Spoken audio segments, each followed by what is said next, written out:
It is full speed ahead for the town of Speedway with only 11 days to the Indianapolis 500. Hard to believe it, right, Melissa? Right. But hey, the community really comes to life during the month of May, but nowhere perhaps as lively as we found out. The Dallara IndyCar Factory along Main Street there.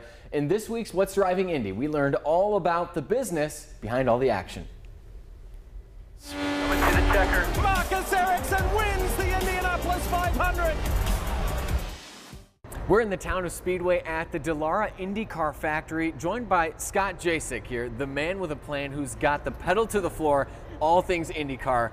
Tell us a little about where we're standing here. Well, in the area we're standing at the moment is where we normally park all of our semi-trucks, right? We have the two-seat IndyCar semi-trucks in here. We have the Dallara parts semi-trucks in here. We handle all the pace cars for the IndyCar series. And we've got the engines just a couple rooms over. Yeah. Let's go check that out. Into What's Driving Indy First, the entire CBS 4 This Morning crew joined me out at the Dallara IndyCar Factory to learn all about the outs and ins of IndyCar from a couple of gearhead guys who really know how to make these engines crank. Okay, why in this building would you have an engine shop, right? Well, the two-seat Indy cars, we have 6 of them, and each car has about 5 engines in rotation. So we have 30 engines, because every 2,000, 2,500 miles, we take the engine out and rebuild it and put the new engine, the rebuilt engine, back in. Dubbed the IndyCar Factory, and for good reason, whether you're watching it on your screen or from the stands. When it comes to this sport, in one way or another, Scott and his crew helped build it. Either through engineering or through parts manufacturing, it has come through the building.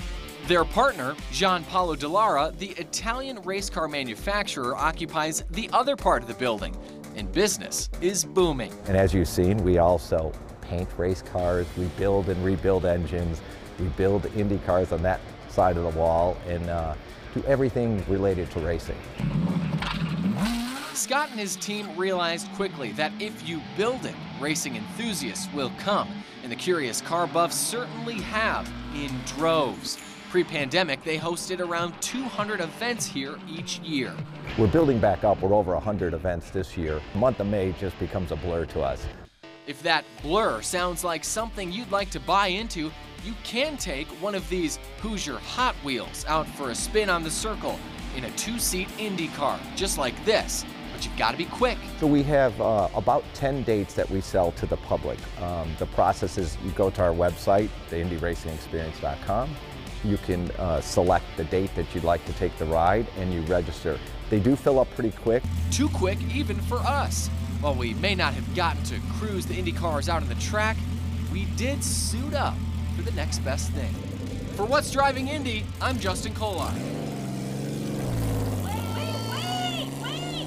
Where were you going with that? You gotta be quicker than that. We should have put a trailer on the back of that Indy car and just pulled the whole crew. You know, yes, next time. We can do that next time. We did all get a chance, though, to take a spin through the city, which was just that was a lot of fun. That was a really cool experience. A lot of people were doing this. Like, wait a minute, what's going on over here? Yeah. Also neat, it was Purdue themed. Yeah, yes. Which was really cool. Representing the Boilers here. Yes.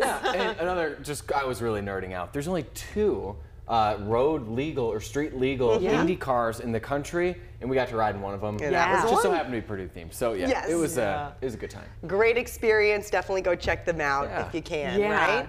So cool.